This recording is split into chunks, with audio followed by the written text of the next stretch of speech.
Thank you, Mayor, members of council. Ted Chin, Managing Director of Financial Services.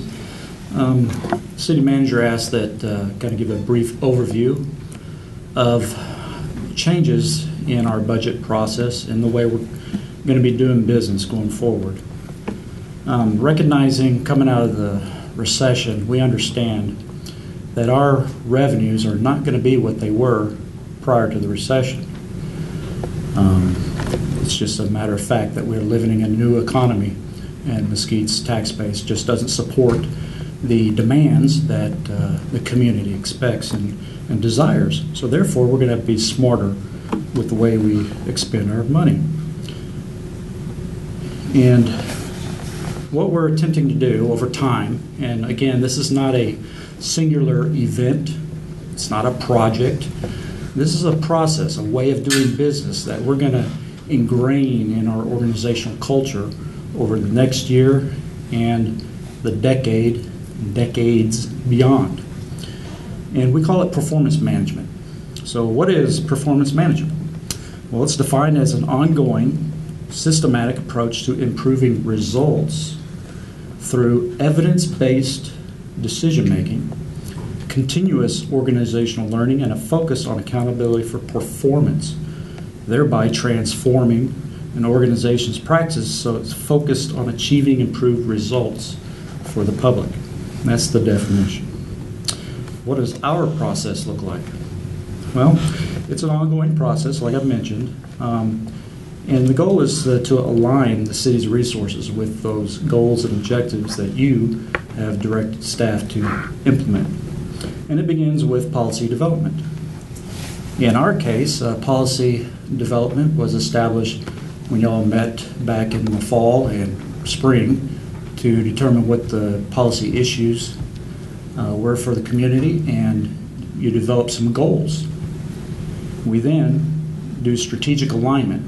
We take the department's budgets or their activities and the services that we provide, and we align those with the goals that you have outlined for us. The next phase in the process is we allocate the resources, and that's where we're at right now.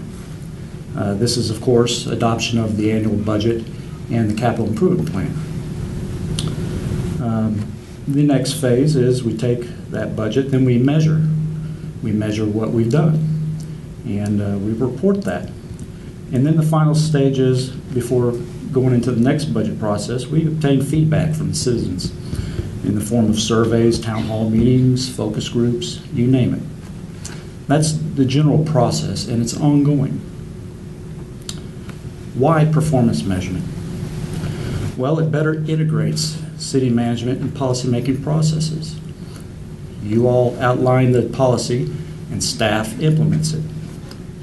Make better decisions in allocating limited resources. Like I said, coming out of the recession, we understand that our revenues that we're going to have from year to year are not going to be what they were before.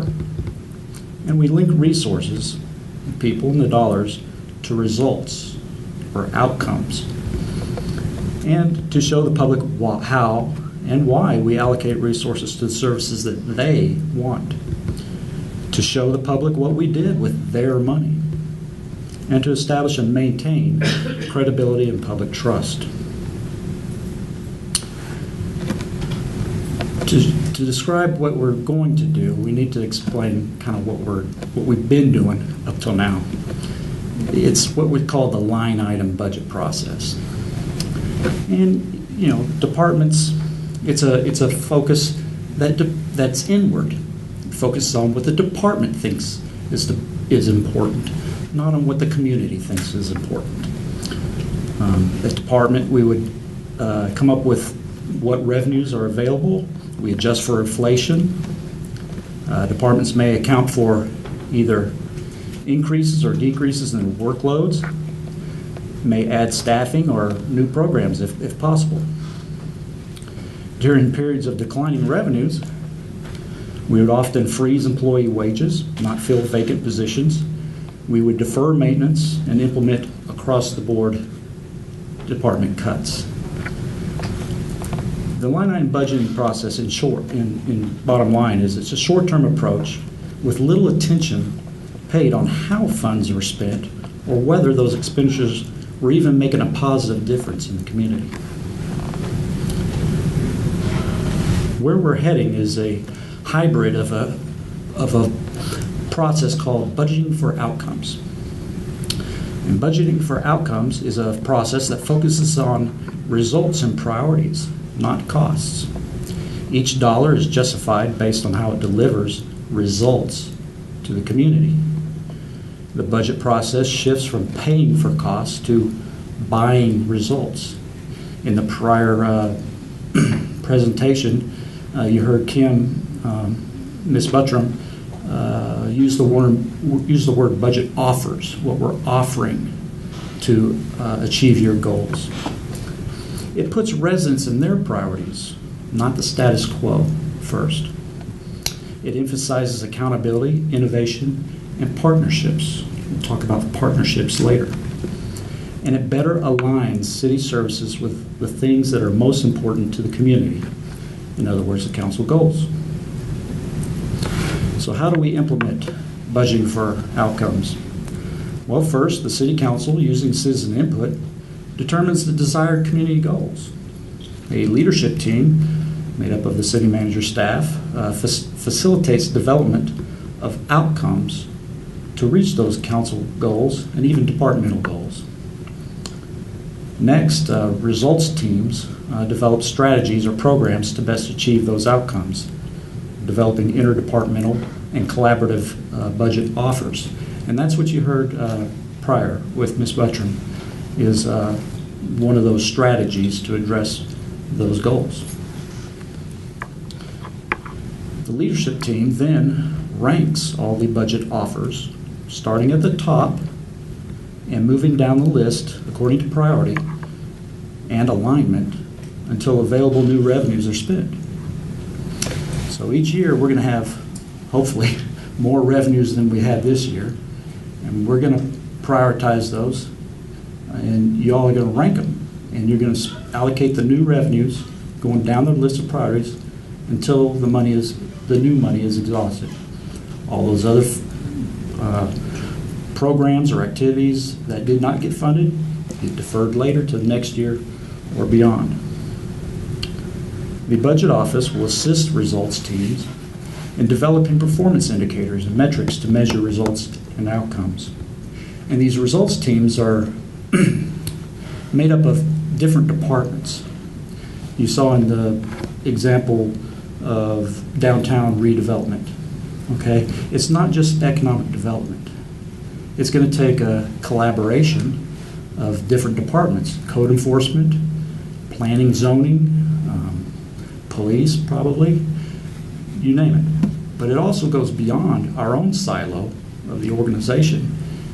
The other stakeholders are outside of our organization: downtown groups, business owners that have an invested interest in what happens downtown. Those are stakeholders that we bring into the results teams as well. And once these offers are funded, the leadership team will periodically review and evaluate what happened. And that probably be the mayor, city manager, principal staff, and I expect that we would review and evaluate these strategies and outcomes on a quarterly, if not monthly basis. The results and outcomes then are communicated to the public in the form of performance measures, benchmarking, metrics, performance dashboards, to show them how we're progressing and meeting the goals that they want to see. So you heard us use the term budget offer. What is a budget offer?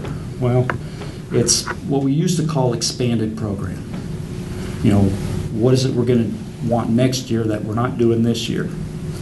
Only rather than focusing inward in our own department silos, what we think the department thinks is important, we're going to be collaborating together to develop budget offers to the council to consider in meeting your goals that you've already established. So when the departments, there will be a lead person, a lead department, because you have to have one department pretty much in the lead to direct the effort, like downtown redevelopment, that would be Tom Palmer. He would be the lead on that particular goal. He'll have to ask himself, well, what are the outcomes that would be produced? What is your plan for producing those outcomes? What is the problem that you're trying to solve for Mesquite? And how will you know if you're on track and successful? And what are the consequences of not funding the offer? These are the types of questions that staff will be developing in the future when at budget time. Bottom line is, based on collaboration, transparency, and efficiency, the budgeting for outcomes process will ensure that the city delivers those services which matter most to the community. Any questions so far? Let's talk a little bit about measurement. Peter Drucker, the founder of modern management, said, "What gets measured improves." And throughout this budgeting for outcomes and performance management process, measuring and reporting crosses all phases of what we do. It comes into play in the planning phase, the budgeting phase, the management phase, and in the management phase it could be daily, and certainly in the evaluation phase. And if you don't measure, you don't know how well you're doing. Makes sense? You can't distinguish what works from what doesn't. You can't reward success where there is success, and certainly you can't correct performance that should be corrected. You can't identify what should be done at all. And this is my favorite, because I think as we get into this process year over year, departments are going to be evaluating what they're doing, and they're going to be asking themselves, well, why are we even doing this program or this activity to begin with? We could take those dollars and apply it to something that meets one of the council goals. And you leave the organization's success open to interpretation or antidote or public misperception. So what is performance measurement? Well, it's an effort to objectively measure the degree of success that a program has had in achieving its stated objectives, goals, and planned program activities. This illustration here is what's called a dashboard, a performance dashboard from the software that we're implementing right now. And so in a few months, you'll see this on our website. And ideally, eventually, as these goals are fleshed out and we develop meaningful measures to track progress toward achieving those outcomes that we identify, we'll have a similar dashboard to track our successes too. And on the software tool, you'll be able to, for instance, this one comes from the city of Plano. You see that 92 there? That's a 911 dispatch response. In other words, at 92% of the time, the 911 dispatch picked up a call within 10 seconds. Well, as you can drill down in there, and you'll see all the underlying data and all the metrics involved with that. But also, once you achieve 100% of a certain target, you can reset that target. Maybe once you have achieved an ongoing success rate, you can make it more. What's the word? Challenging. Very good. Thank you, Valerie. More challenging, maybe 8 seconds. Let's try to answer those 911 calls within 8 seconds. So this is kind of the dashboard that will show the public how we're using their resources to achieve the goals that they want to see. When staff develops performance measures, we'll go through what's called a logic model in determining what to measure. We, of course, focus on the outcomes. They may be short-term, medium-term, or long-term, or a combination. You first ask yourself, what is the goal? What are you trying to accomplish? You look at the resources it takes to achieve that, and then you come up with the strategies or activities to reach those goals. And, of course, those strategies have to be measurable over time. So, what's next? before the budget workshop, August 5th and 6th, staff will be taking all these budget offers that staff has put together, and we're going to sit down and rank them according to what we think the priorities are, and we'll present those to you in a easy to digest format where you can see what the staff recommendation is on how to use the new money. This is kind of convoluted in that we came into this process midstream, and so staff really hadn't had the opportunity to, I guess, digest the new way we're doing business. Mr. Palmer and Ms. Buttram did a very good job, I think, of developing strategies for meeting the downtown redevelopment goal. But certainly as we educate ourselves, this will become more fluid, and we'll all be more comfortable in how we're presenting data to you. Of course, the council will add their own input and allocate funding during the workshop. And of course, September 19th is when council is scheduled to adopt the budget. And probably around September is when our dashboard might be up. We'll pick some indicators that we know are commonly benchmarked among other cities, such as fire response rates or something like that. So at least we can get some data out there for the public to see. However, through the fall and winter, we'll want to educate ourselves about this process, and we'll have extensive workshops with staff, and council's welcome to attend those as well, on what performance management is, how to develop meaningful measures and strategies to achieve certain outcomes. And then in the spring, we'll have an intentional effort to seek citizen input on the next coming budget for 2018, and also to reset on what kind of goals and objectives that the community would like to see.